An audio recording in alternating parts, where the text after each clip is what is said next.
میرے نبی کا فرمان 2 حدیثیں سناتا ہوں. جو صبح سے شام تک رزق حلال کمانے میں تھک کے گھر جاتا ہے اس کے اس دن کے سارے گناہ معاف.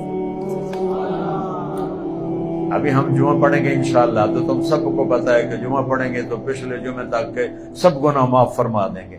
کبھی یہ بھی سنا ہے کہ رزق حلال کمانے سے شام تک دن کے سارے گناہ معاف ہو جاتے ہیں؟ کبھی سنا ہے یہ میرے نبی کا فرمان.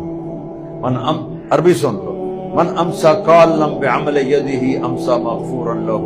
جو صبح سے شام تک اپنے رزق حلال میں کام کرتے کرتے تھک جاتا ہے تو اس کے اس دن کے سارے گناہ معاف ہو جاتے ہیں.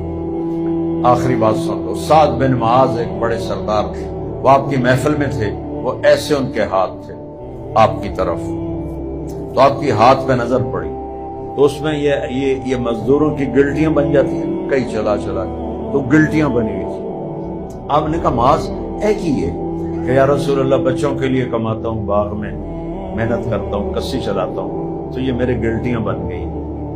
دیکھو آپ نے ایسے ہاتھ پکڑا حضرت سعد کا اور اس کا سے یوں اونچا کیا اور پھر ایسے اس کا بوسہ لیا اور پھر فرمایا بچوں کو حلال کھلاتے ہوئے جو ہاتھ ایسا ہو جائے گا اس پہ جہنم کی آگ حرام ہو جائے گا.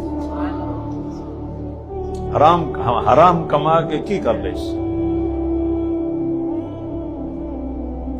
کبھی کوئی نسل نہیں چلی حرام کے رزق پر, حرام کی دولت پر.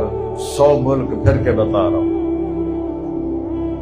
اور ایک واقعہ سناتا ہوں, معافی چاہتا ہوں ٹائم تھوڑا زیادہ لے.